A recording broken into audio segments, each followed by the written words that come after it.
I know Austin, Texas brags about having a great music scene, and I can only assume they also have delicious food and drink. It's Texas. The barbecue must be incredible, and I bet the coffee is too. Well, even if it is phenomenal, maybe somebody who lives there wants to try something else for a change. I've got an idea. Bev, they can give Sparkplug Coffee a go. Sparkplug delivers to Americans and, of course, to Canadians within a week, and what they provide are the freshest, fairly traded, premium Arabica beans that anyone offers in our country of Canada. I said packages arrive within a week. Well, I wasn't a big fat liar, but how about this? If you're Canadian, you won't pay anything for shipping. They offer a big old variety of blends and roasts.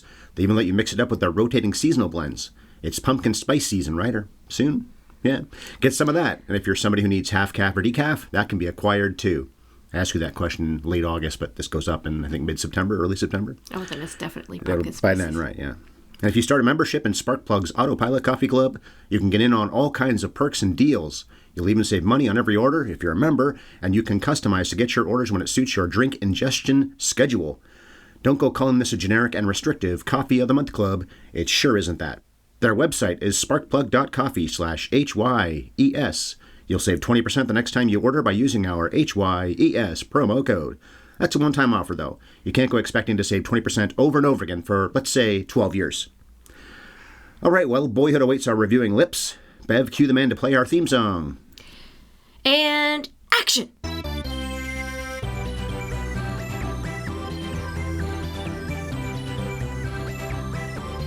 Have you ever seen Boyhood?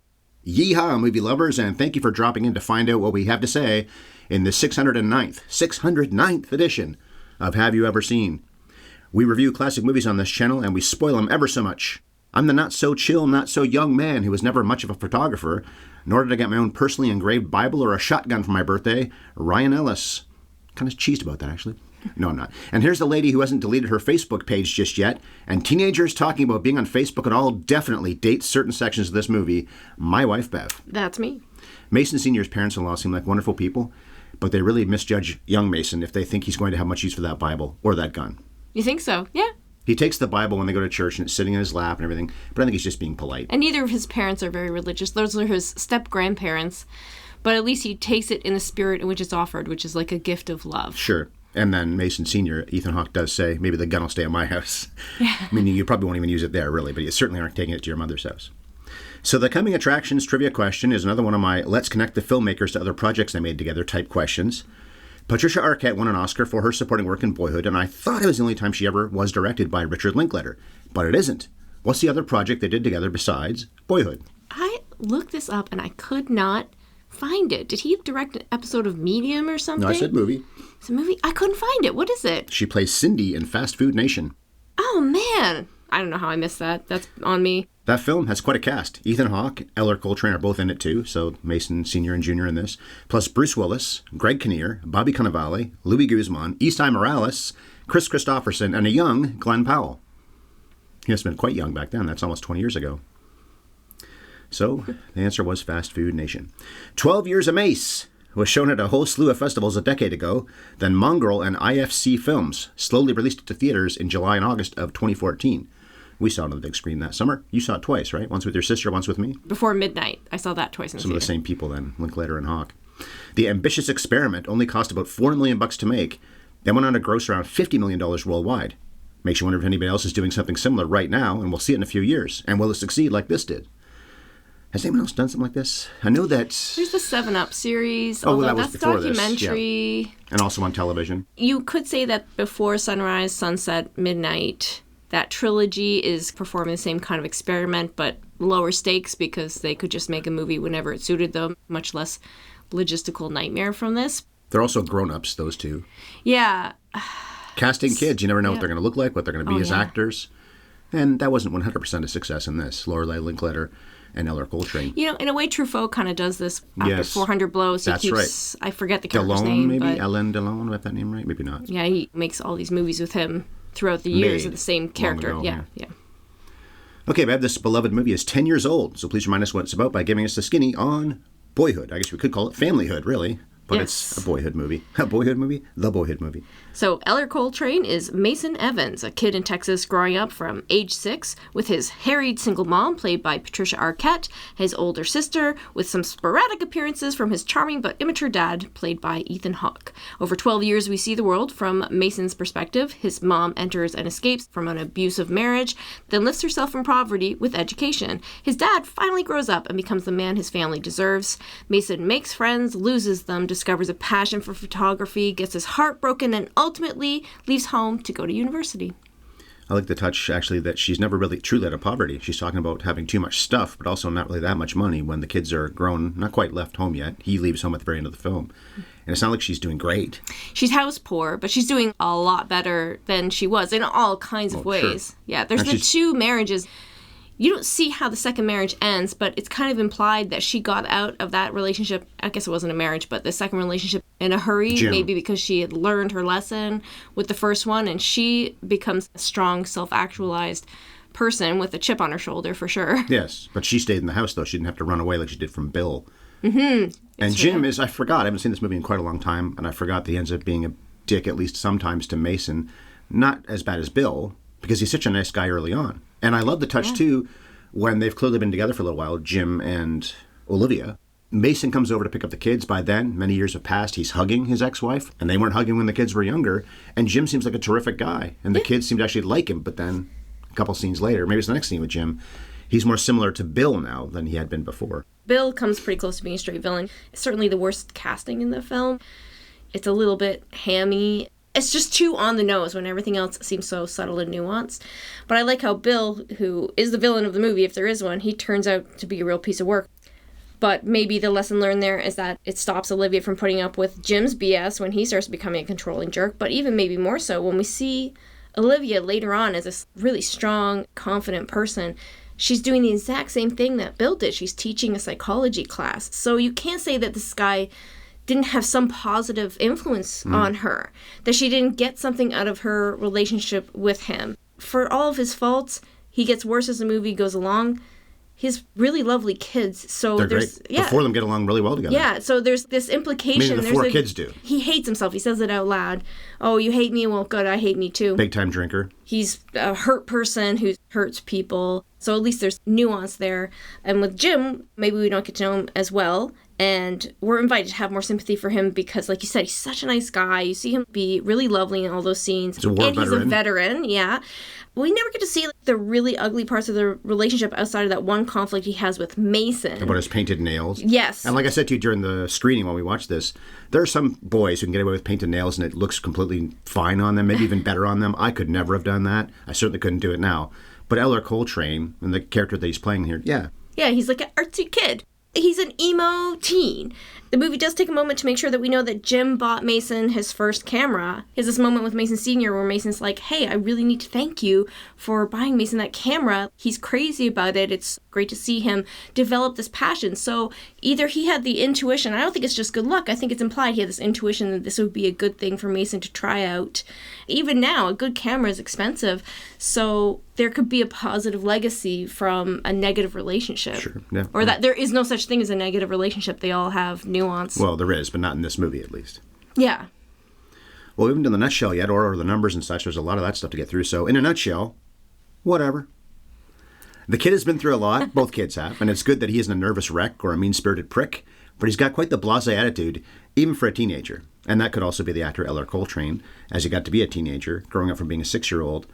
Wasn't exactly a young Al Pacino or something like that. He's not the most talented actor we've ever seen, nor is Lorelei Linklater. Ethan Hawke and Patricia Arquette are certainly better than they are. I think he's a very natural actor, but he doesn't exactly explode off the screen. Yeah, exactly. Doesn't have like much screen presence. All right, well, the numbers on this movie, there's a lot of them. The Rotten Tomatoes critics love the film. 97% of them say it's good. 325 fresh, only 11 rotten. The average is 9.2 out of 10. 80% of audiences, so quite a big difference there. Actually, almost 20% difference, but it's still a pretty solid number from the audiences. Many critics and Christopher Nolan and Barack Obama said this was their favorite film of 2014. Linklater has 8 movies with 90+% fresh reviews on Rotten Tomatoes. And Before Sunrise, it may have changed, I haven't looked, I wrote this down a week or so ago, but Before Sunrise was at 100%. After all these years, nearly 30 years later, everybody that's ever reviewed it liked it. This was 100th at the 2014 US box office. Gone Girl was number 18. We covered that a few months ago. The Grand Budapest Hotel was number 54. We covered that quite a few years ago. And Birdman, the Best Picture winner, up against this might have been second. We never know, but it might have been, was 78th. And we covered that a while ago, too. Boyhood was 5th on the BBC Culture's 2016 list of 100 greatest movies of the 20th century so far. It's a little dated now. It's 8 years ago, that list. Linklater's Before Sunset was 73rd. That's the one of the before movies we haven't covered. We've covered Sunrise and Midnight so far. Maybe we'll do Sunset at some point. I think I like that one the most of the three of them, by the way, too. Great ending. Oh, yeah. Patricia Arquette won the Oscar for Best Supporting Actress, plus the movie was nominated for 5 more awards. Best Picture, Linklater for both Best Director and for his original screenplay, Ethan Hawke for Best Supporting Actor, and Sandra Adair for her editing. Whiplash and Birdman won all 5 of the Oscars that this didn't. And I like them both better than this anyway, although I like this movie, but Whiplash is up 70 times, so it's my favorite film the entire decade. Arquette was up against Emma Stone for that Oscar, who was adorably holding a Lego Oscar they handed out when they sang the song that night because it was a nominee for Best Song. Plus also the nominees against her were Keira Knightley, Laura Dern, and as presenter Jared Leto said, in accordance with California law, Meryl Streep. And she had a look on her face like, yeah, I know, I'm here again. That's great. Patty hugged Ethan Hawke and Richard Linklater on the way to the stage, then shared a hug with Emma Stone, too, on the way. And I think Stone must have had to put the Oscar somewhere else. I didn't notice if she still had the little Lego thing in her hands when she hugged her. Ellar Coltrane was there, by the way. You see, I don't know if Arquette was dating somebody. I think she was dating somebody. I don't know if she was married to him at the time. I don't know who it was. Didn't look it up. But Coltrane's sitting in her seat beside him, and he's got his arm around Coltrane when she's giving her speech. I think he was further back in the crowd somewhere. Hawke was right behind her. Linklater was right behind him. So they're all in that little area. Those three at least were. So she thanked her Boyhood family and her own family, including her siblings, Rosanna and Alexis, and I forget the other 2 names. David. How can you forget David Arquette? Of course, yeah. And there's one more. Richmond, maybe? Then she thanked, and I'm going to quote this exactly, every woman who gave birth to every taxpayer and citizen of this nation. That got a bit of a laugh. We have fought for everybody else's equal rights. It's our time to have wage equality once and for all and equal rights for women in the United States of America, which got a classic, yes, yes, damn right gesture from Meryl Streep in the front. She was pointing at her. That's been famous ever since, I guess. And J-Lo is sitting beside Meryl. She's got a look on her face that says, she's right. I just can't believe somebody said it. It's crazy to think that in 2015, people are going to tear her apart for saying that out loud. That's my question. Did the speech doom her career, at least in movies? She's only been in a few films in the past decade since this came out. Although, yes, her career in prestige television, Escape at Dannemora and Severance have been great. Maybe that's what she wants to do. She was on Medium for something like 7 years while they're making this movie, in fact. So maybe I'm wrong to say it hurt her career, her speech, but her film career hasn't really been... Maybe she doesn't want to be on set for months and months, and filming a TV show usually isn't quite like that. I don't know. I'm just guessing. What do you think about that? I think it's more likely that her film career was hurt by her being Getting middle-aged. older? Yeah. Her TV career has been outstanding. I think TV's become the home of a lot of middle-aged actresses when they age out of those starring roles, although that's changing a lot, too. I think, in a way, middle-aged actresses are more popular than young actresses right now. Pound for pound, who's going to fill seats in a theater? Anya Taylor-Joy or Cate Blanchett? Forget it. Cate Blanchett's a way bigger star, way more beloved. Although, as you say that, we're still, like I said, August, 24th, we're recording this? Oh, yeah. It won't be at theaters by the time What's they that show? post this. Borderlands. Borderlands will be gone from theaters by September, I don't know when I post this, the 9th? I forget what the date is. Maybe that's why she was top of mind for me, but I always think of her as such a gigantic star, and she just seems to be getting more and more powerful. Now, of course, she still looks absolutely amazing. Patricia Arquette has aged more naturally. Whatever, maybe she just didn't do more extreme things, and she's okay with looking her age. Yeah. She still looks good. She looks great in Severance, in my opinion. It's key, by the way, that Linklater asked her, I read this online, to not get plastic surgery, or Hawke, I guess, for that matter, too, because their characters wouldn't. So she looked a lot different. If she did what Zellweger did and looked that different, that would be strange. She couldn't afford that. The character couldn't afford to do that. Her hair gets better and better with each passing year, though. She looked better with long hair. But that works for the character. But her hair just looks nicer. Coltrane's hair is long and short, and of course he gets his head shaved by Bill, and Bill makes him do it. But I think it's the next scene, it's already a little longer and more of a normal length. Partly intentional so that the audience would know that a year has passed. Yeah, the hair is really the key thing. Clothes, too, but people I wear clothes I've had forever, partly because we can't afford to buy a lot more, but they don't wear the same clothes a lot, I don't think, but definitely the haircuts are the best indication. And music as well, if you know the years of music. But then you listen to music for many years. But anyway. So, I know you love Boyhood. Let's hear what you think about it. I think it's incredible. Obviously, an astounding accomplishment to have even pulled it off in the first place. But it really plays into Linklater's biggest strength, was just to tell these down-to-earth, relatable stories with so much sincerity and verisimilitude. It's a small story, but it can access these really giant and ambitious themes It's so interesting and surprisingly entertaining, but I find it so moving. I think a lot of people agree with you because of the reviews. You look online, Wikipedia lists critics that put it as their favorite film in that year, or one of their top 10s, and there's a lot of people that did. It's not without its flaws. Coltrane is a bit of a letdown in the second half of the film, especially. What do you think of Hawke and Arquette, though, as the parents? They're out of this world. Every word of praise that they got is completely deserved. He gets to play the fun dad, although he's more responsible by the end. I guess the movie goes pretty easy on him. Because he's obviously an absent dad for a lot of time. He is working in Alaska when the movie starts. And these like kids are shrill, pretty young. Yeah, she's the shrill harpy, but yeah, of course she is. Her life is so hard. She's not that shrill. Well, I think she's supposed to be this annoying mom. She's always yelling at them. She's always saying no. She has to be the bad guy. But she has no choice because her life is hard, and she has to be the one day to day in the trenches looking after these kids, making sure they do their homework. It's well spelled out. I think it's in year 2 when we even meet Mason Sr. They don't see him for a year and a half, and you don't know what kind of dad you're going to meet when he finally does come around. But he does sincerely love them and want to be a better father, but he never has to drive them to school. He never has to be the one to make their lunches every day, to make sure that their shoes fit, to take them to the dentist. He just gets to take them bowling and camping and, like you said, be the fun dad. The baseball game. Yeah, he gets to just be the adventure and the joy, and she kind of gets the short end of that stick. But connecting to Bill as well with Mason Sr., Bill's the one, and he's an alcoholic, of course, and he could just be saying that, well, I'm doing all the work around here, doing that type of thing. But he does say at one point that he's the one that's got to always make sure the kids do their chores, not going to be on top of these kids. And nice of you to back me up once in a while, which she does once. So maybe there are times, and maybe she smartly, when she's married to this guy too, and they have 4 kids between them, can say, I don't have to be the bad guy, because one parent is going to be harder on the kids than the other one is. Most logically, it's possible to be the exact same type of person, but pretty unlikely. Even if you're a great parent, you can still be the harder on them one than the other person is. And they don't draw a ton of attention to it, but Samantha and Mason call him Dad. They don't call him Bill. They call him Dad. They eventually call him Bill later when they're talking about him. But when they're living in that house, yeah. Okay, that's a good touch. And I like how the 4 kids really get along together. They're not doing the stepbrother, oh God, I got to bring him along with me. Maybe that happens, but we never see that in the film. But that happens with real siblings, too. I find it a realistic portrayal of blended families. And I can say families because one thing about Mason's family is that a lot of people really come and go. It's very dynamic. Who's in his family from one year to the next can be different. Well, Bill is for many years. Bill and his kids. So he has this stepdad. He calls him Dad. He's certainly close with his stepbrother and sister. Oh my God. The moment when they're leaving. We never see those kids again. The camera pulls away. They're standing on the stairs watching it happen. Yeah, and we never see them again. Trauma. Every time I think about this movie, one of the first images that comes into my mind is those 2 kids watching the 3 of them leave, and you know that they're being left with Bill, and you know that Olivia has no choice but to leave them there, and they're distressed about it. What's going to happen to them? Well, I can't do anything. Yeah. They're stuck with him. There's also this real sweetness later on in the movie between the kids and their stepmom, Annie.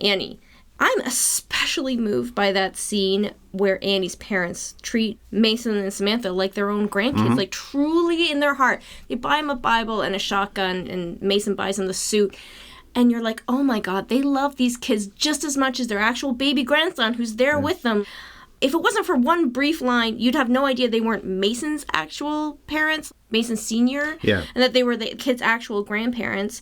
But they may as well be, even though they wouldn't have even met these kids before they were teenagers. And I've talked about it before. My parents split up when I was a teenager. I have a stepmom who means the world to me. I consider 100% family. She's so important to me. And I think there's something to be said for, even if it happens as an adult, how people come and go. I'm really close with my sister's husband as well. 100% consider him family. This is what family is. It's blended even if you don't come from a broken home. So often movies, if they want to be about family, the family unit is always going to be the same at the beginning and the end of the film, right? I don't know. A lot of families change in a lot of movies. I just feel like this isn't something that's really commonly represented with as much honesty as this. Oh, okay, fair. There are times when Arquette disappears for a while because she was making Medium, and I guess she shot certain sequences or certain scenes on the weekends during that time frame. Maybe not all 7 of those years, but a lot of those years she had to do that. So maybe that's why she's not in the movie all that much. But it really works for she the is, film. But for a while she's not. Yeah, it works so well just because of the style of the film, which is told in these disjointed moments, these vignettes that don't always feel connected. And I would describe this style as if it's a young man remembering his life from 6 years old on. It feels like memories, the way it jumps around, the way there's these associations, and you just remember these big letter moments that tell you something about him. You wouldn't remember every single thing that happened, and the dream-like way it goes between scenes. So it makes sense that maybe this is the year that he just thinks about his dad a lot. They go on that camping trip. Yeah, his mom is there the way she always was. She's making his lunch, she's driving him to school, but if nothing big is happening in her life, then she's not going to play that big in his memories of that year. Yeah, I guess Linklater wanted to call this movie 12 Years, but then 12 Years a Slave came out the year before. Yeah. I don't know if he had to change it, but obviously he didn't want it to be basically the same name. That's why I called it 12 Years a Mace. I thought that was pretty clever. So I guess Hawke, being an insurance actuarial, is that what that's called? I think it's what the right thing there, is what his father and maybe even Linklater's father were. So it's based on that. And also both guys had divorced dads, like Mason Sr. is. And obviously his relationship with Andy's great because, well, the kid's still pretty young when the movie's over, the baby that is. But the baby is, I don't know, maybe 2 maybe 3 even by that point. Still a baby. Yeah. And it doesn't seem like Mason Sr. is getting restless and wants to bail. So he did marry, but it's not implied that Mason Sr. is getting restless like he obviously did when he was a lot younger and got her pregnant and married her way too young. With Annie, I think he finally found the right person, the calming person. But this is not a guy who would have been an insurance actuarial many years before. Yet he seems like he's got a pretty happy time doing this. And Annie's obviously a pretty nice person. She loves the kids too. We talked about the grandparents. Well, so does she. Mm-hmm. And then I like also when Mason Jr.'s on the video chat with him later on his phone talking to his dad. In the background, you see the baby and Annie, and he says something like, "Hi, kiddo," and he means it. It's not like, okay, fine, I'll tolerate my stepbrother, who I really don't see very often. Well, it's his real brother.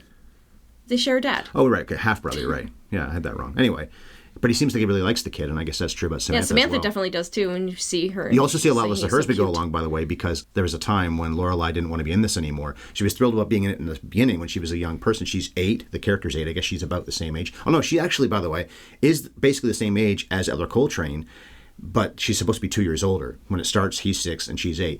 But it's somewhere in there when she got to be a teenager, I guess, I don't want to do this anymore, Dad. And maybe that's why she's not in the movie all that much as it goes along as well. Although I did read that she got back into wanting to do it. She's only worked with her dad twice total, by the way.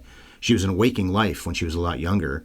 And then she's been in horror movies since this, but hasn't worked with her dad again. I'm not saying this is a problem, but she just hasn't.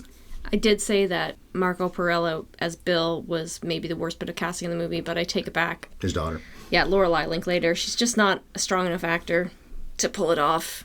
But I understand logistically why you cast your daughter, especially if she wants to act and she's okay at acting. You know where she's going to be from year to year. It's very easy to say, I know I'm going to be able to fit you in the schedule because I call the shots around here. And if we're aiming for a 12-year movie, I think he was aiming for it to be a dozen years, then she's not really necessarily going to be out of the house and on her own until this movie's over with. She's probably supposed to be about 20 when it ends. If she's 2 years older, she's probably 20 or maybe 21. So his daughter's going to be around. You're right. There's something about this movie I didn't know about before. Maybe other people listening to this will know this, but the de Havilland Law, based on Olivia de Havilland, the actress from the 30s and 40s and so on. Well, she lived a lot longer than that, but she was a star back then. She didn't want to be, I think, Warner Brothers or MGM maybe, whatever it was, doing the kinds of roles they were giving her, the ingenue type of role. She wanted to be more challenged. When she would be loaned out to other studios, that would happen. So I don't know how she fought the studios and won on this, but she did. So you can't have somebody in Hollywood, I guess even now, obviously in the 2010s this was true, in the aughts. You can't have somebody under contract for more than 7 years. Yeah. So we wanted to make a movie over a dozen years, and that means that if it doesn't go well, what do? Hawke had to come back. Arquette had to come back. They're busy, in-demand actors. Hawke made 3 movies, at least 3 other ones, with Linklater during the filming of this one. They'd make this movie for about a week every year. He'd get together with everybody beforehand, with the production team obviously too, and see what they wanted to make as the basically 10 to 15 minute sequence for that given year. But what if Coltrane said, I don't want to do this anymore? What if Linklater, well, she tried to, Lorelei that is, where she said, I don't want to do this anymore. What if somebody died? And I guess also, if Linklater died, he said to Hawke, you got to finish making this movie. But what if one of the actors had died? What if one of them did get some serious plastic surgery? I guess you'd have to just accept it and live with it, but they'd look so different if they did. A lot of risks. Yeah, this was a really gutsy movie to commit to in the first place. I can't believe that they went ahead with it. I can understand, like, as an idea, conceptualizing it and being like, wouldn't that be cool? But to actually cast a child and count on a 6-year-old and their family, who knows what could happen with their family that could derail everything, count on that 6-year-old to grow up, not get sick, not hate acting, anything could happen. And then I guess the movie would go from being 12 years to 5 years or however much they got into it, right? Like, it's not like it has some big ending. He goes to college, and that's the end of the movie. It's a pretty anticlimactic ending. I think the worst moment in the whole film is that line, that the Nicole actress has. I don't think people sees moments. Moments sees people. He's 18. She He's says on an it. edible. She's 18. She's taking an edible. 18-year-olds are still kids. Teenagers are still children in so many ways. But this does have an anticlimactic ending. They just go for a hike. Yeah. Actually, it's also interesting, too. This may not work out long term, these two relationships. And if they don't, you've got two roommates dating two other roommates. I know. And they've all Messy. just met each other. Well, I guess he knows the girls a little more than, obviously, Mason just met everybody. But what is the guy's name again? Dalton. And who knows if Nicole and Mason are going to date, but the movie implies that's what's going to happen. It's obviously flirtation there. I love the he's connection. heartbroken. Look, there's a future. Yeah, his breakup with Sheena went really bad. That actress is so pretty. The actress who plays Sheena. I didn't write her name down. I'll look for it later, maybe. Zoe Graham. Okay, there you go. Everybody wants some, exclamation mark, that we saw in the theater. I remember that very distinctly. And I definitely enjoyed it. But that movie picks up where this one left off. They're not actually tied. It's not the same characters or anything like that. But at the end of this, Mason goes off to college and meets somebody that's going to become what we think, his girlfriend, and his friend, we assume, in Dalton. That's how Everybody Wants Some starts. The main character goes off to college and meets what will be his girlfriend and his friends. We talked about the haircuts being a great way for the movie to show time passage and them talking about the Iraq War and the Obama-Biden yard signs, I guess they're called, right? You stick them in the ground, yard signs? Yard signs. Sometimes easy words are hard for me to figure out. Also, when they're dressed up to go see, it's a book. What is the movie? Yeah, they're seeing the movie at midnight and they're young kids to see Harry Potter and the Half-Blood Prince. Of course, Harry Potter is going to be a huge part of their growing up.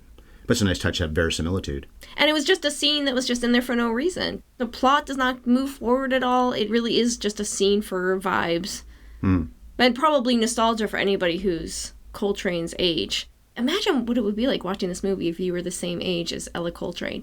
If you were 18 years old when this movie came out and all those cultural things would hit perfectly for you. All the songs. I think Richard Linklater and I must have similar taste in music. Every song that he picked is something that was totally my jam the year that it came out. There's no composer in this. It's just pop hits. It's what Tarantino has usually done in his film career and what Scorsese used to do in his film career. It's pop hits, not so much composer.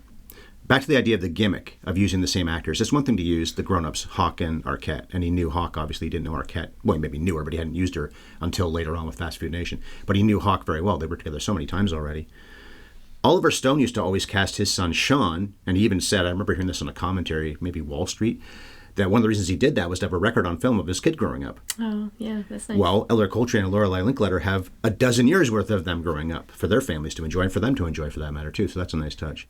But it is a gimmick, in a way, to do this. Sure. What if they didn't have the same actors every year because they didn't want to keep doing this, either one of them or both of them, or they really were bad as they got older at acting, which is not impossible. If they're recast and we'd still probably have learned that they made this movie once a year. Like what if they had actually shot the movie over the course of a year? They put aging makeup and costume to age up Arquette and change the actors of the kids. Would you find this movie to be as special as you do? No. I agree. The gimmick works. It's a technique. And it's brand new and exciting that he did. He takes every effort to make you forget that you're watching a movie. And if you were recasting or if you were using, there's gray streaks in their hair this year, it's distracting. It just reminds you that you're watching a movie. So that added level of realism that had literally never been done in a movie before, in like a single movie like this. Von Trier, I was thinking this earlier, he's the one that wanted to do something like this. But then when this came out, I guess he thought, well, I was beaten to the punch, never mind. And you're not going to outdo it. You could try, and maybe you would also get lucky. Yeah, you should try. Yeah. For all we know, there's somebody out there trying right now. For all we know, there's a bunch of directors in their different projects trying to recreate this kind of magic, because it is a kind of magic.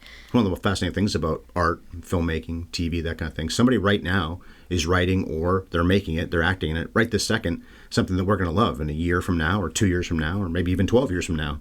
Yeah. And other stuff we're going to hate. Somebody's making a movie that will scare the pants off of us right now. Another that'll make us laugh over and over again.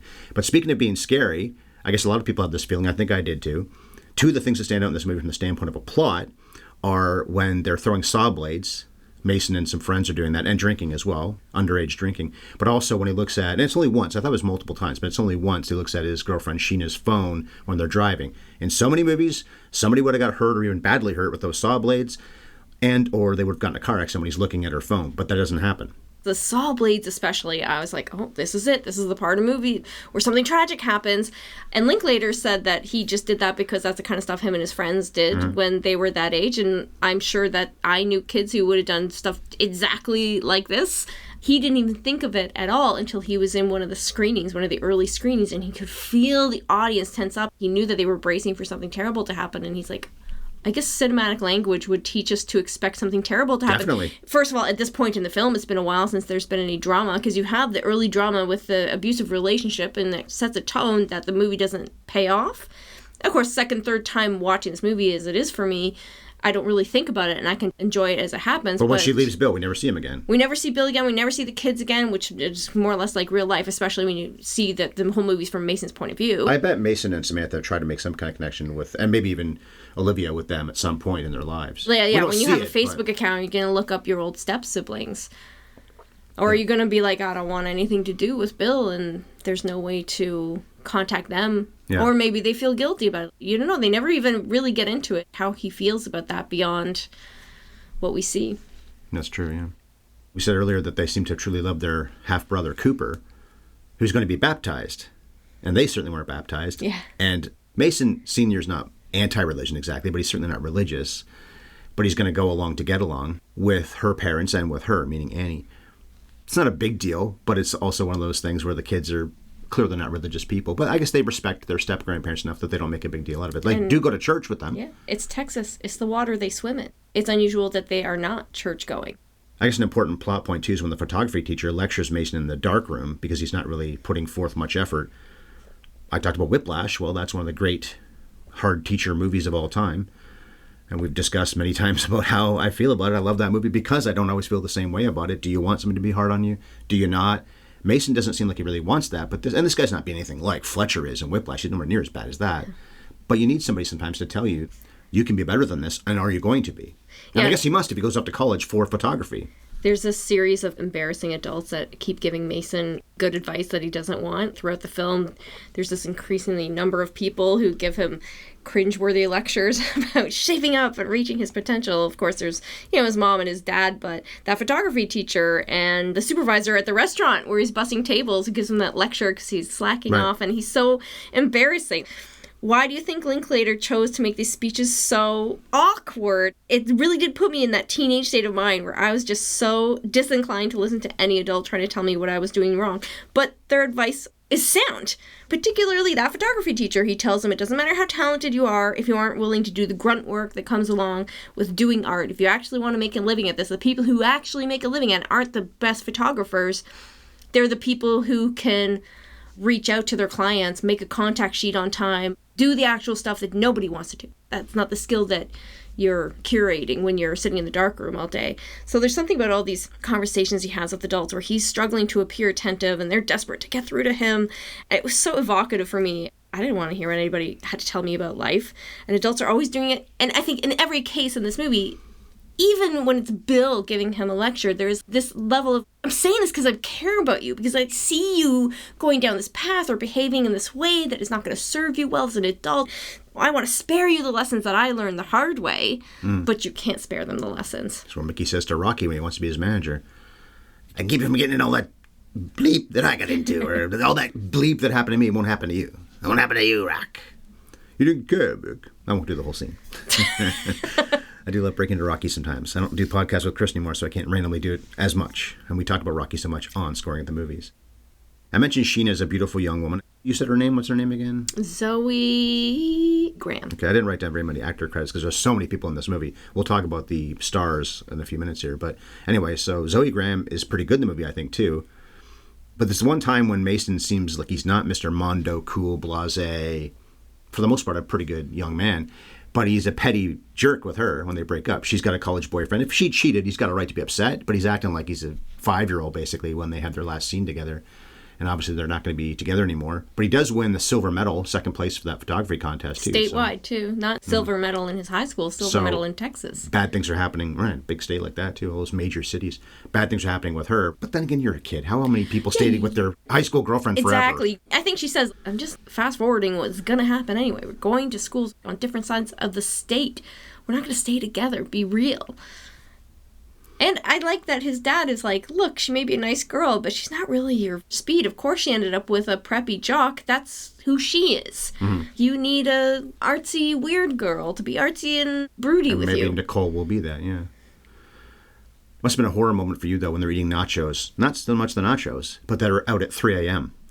Although when you were at their ages, you would have been at their ages, but at this, maybe the last 10 years or so with you, you're in bed at 10 o'clock almost every night. I love teenagers. I do not vibe with kids at all. But once somebody turns like 14, there's just something about that stage of life that I adore. They're there in Austin and they are staying up all night. They eat in the diner. They watch the sunrise. They wander around. They can't drink and go to bars. They're just doing what they can do. And it's the biggest adventure of his life, right? And it's this kind of practice at being an adult, too, because he's just dipping his toe in the water. And I think he says, this time next year, this is going to be our whole lives. No one can tell us what to do. We go where we want. Nobody's going to be keeping tabs on us. We're really going to have this level of freedom. Oh, I love that scene. Another scene I love, actually, is the graduation party when Mason's graduating from high school. And his boss from that restaurant shows up. And it's pretty touching. Gives him a savings bond. But he cares enough about him to show up to his graduation party. Because he did seem like he might have been more of a Bill-type person in the scene in the restaurant. And Mason is doing like he always does and moving pretty slowly and also eating food. But then again, the food wasn't eaten by these people. I guess he would have thrown it out. Is it that big a deal that they ate it, he and the other waitress? But anyway, so that guy showing up was a pretty touching moment.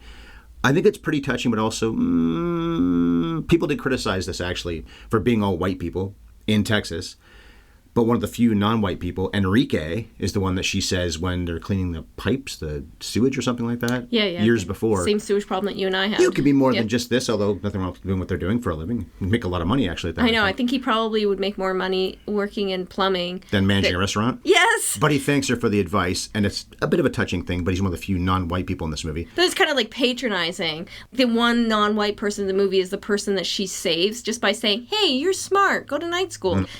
That in itself is a little bit, but you know, I've said before, realistically, white people hang out with white people. Generally speaking, yeah. We get together with our friends for a trivia a couple days ago. 2 people weren't there, but when it is all 9 of us, or when it was just the 7 of us, we're all white. Yeah. The only person that's and we live in an incredibly diverse city. Our host is a lesbian, but otherwise, we're basically boring-ass white people. Everybody's She's literally married. Scandinavian. She's the whitest person I know. Right. Well, we're all married, too, so. But I don't really dwell on that kind of thing. I always notice in talk shows when there's not somebody who's not white in a talk show, just like you should always have, or try to have women on, at least one, on your panel. But I didn't really think about it in this movie until I was reading about that and thought, okay, I guess it's wrong, but Linklater's not a racist that I've ever heard. I guess most of his movies have been white, but most white people make white movies. I know. I don't know Texas well enough to know how segregated communities are, and if it's really that unusual to see a white family where everybody's white from beginning to end. He's recreating his own experience. It's not exactly his life. It's not autobiographical, but him and Ethan Elements Hawke, of it are. yeah, both were mirroring their personal experiences. So if his personal experience was that everybody in his life was white up until he went to college and then maybe even beyond that, then that's his personal experience. I think the criticism of making a movie exclusively white only really applies because that's all Hollywood made for all these years. But I think now that there's so much more diversity in movies and stories that are getting told, because it'd be phony if every additional character outside the family was presenting a rainbow of diversity. You see that in lots of movies and TV shows and you can appreciate it, but at the same time, it's almost like aging makeup. It's reminding you that you're watching a movie. Sometimes it feels forced. It feels intentional, yeah, sometimes. Biden pointed out in a speech before he dropped out of the race quite a few months ago, or maybe it was even years ago, that you can't find a commercial these days, and he wasn't saying this angrily, that would star you and me, for example. 2 white people, yeah. 2 white people, it would tend to be, in most commercials, mixed race.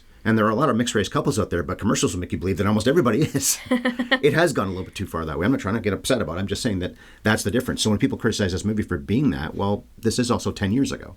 Maybe they were criticizing it then. I guess they probably were criticizing it. And maybe Linklater will be more thoughtful about it in the future and be like, oh, I didn't really think about it. Don't forget, when he started making the movie, when he wrote the screenplay, it was 2002? Yeah, no one was thinking that way back then. Right. It wouldn't have been no one with top power of mind for was. him. I'm sure a lot of black people, a lot of gay yeah. people were thinking about, why are we not represented? They've been thinking about that forever. But if you had power, you probably weren't those things, and you didn't really think about it. You may not have been being a dick, you just didn't think that way. And a lot of them were being dicks, too, the people with power. So Ellar Coltrane was in The Circle with Emma Watson and Tom Hanks, but not much else beyond that. I don't know what the career became for Coltrane, but not acting so much. Ethan Hawke, we've covered in the Before trilogy, well, the first and third one. We haven't covered Before Sunset, but we love all three of the movies. Before the Devil Knows You're Dead, we covered that, I think it was last year. Reality Bites a few months ago, and Dead Poet Society, I just covered on my own. Was it on Friday? I've lost track of time. My calendar still says August. I think it was last Friday. So a lot of Hawke on this channel in 2014. Arquette, we've only ever covered when she was a young, not that she's not good looking, but she was a beautiful ingenue back in the Lost Highway era, 97. Well, we covered that movie. She's often nude in that movie, and man, does she look good. And she's pretty strong in that, I think, too. She's also pretty good in True Romance with Christian Slater. Escape at Dannemora, my God, she blew my mind. Yeah, I think she's even better than that. Well, Severance isn't her thing. She's one of the supporting players. In Dannemora, she's definitely one of the leads, if not the lead. In Severance, it's more Adam Scott's show, and she's, I don't know, I guess she's maybe second billed, but... And she is incredible in Boyhood. Marco Perella plays Bill. He was in Sin City, and he was another guy who was in Fast Food Nation. Yeah. And I don't want to imply, because I think he was miscast, that he's a bad actor. I don't think he's a bad actor. He was in a different movie. He just turned his performance up more than the rest of the actors who were playing it very natural. Jenny Tolley, who is Annie, was in Bottle Rocket, the Wes Anderson film back in the 90s. A lot of small roles beyond that, but not much at all since she was in this. She's a director as well. Oh, and she works exclusively in Texas, I think. She's just never gone to Hollywood, so that would be why she doesn't have a huge profile. I'm looking up Zoe Graham, who plays Sheena, and she's working a lot. I don't see any roles that I really recognize. Secret in Their Eyes. I think that's an American remake of the foreign language film. It is. Slacker 2011. I bet that's Linklater. I don't know for sure. Probably is. Anyway, that's the cast I wanted to talk about. Linklater himself is prolific. He works so much. I love School of Rock, and of course we like the Before movies a lot. I love the Before movies, and we've now covered them, I guess, 3 times. I'm a fan of this guy. I like him. He seems like a good dude, too. I said years ago, probably when we covered either Dogma or Clerks, that I would love to have Kevin Smith's career or even his life. If I was going to be in Hollywood, I almost think I'd rather have that life than Spielberg's. I mean, he's got so much more famous and more successful. I also wouldn't mind having Linklater's life and career for that matter.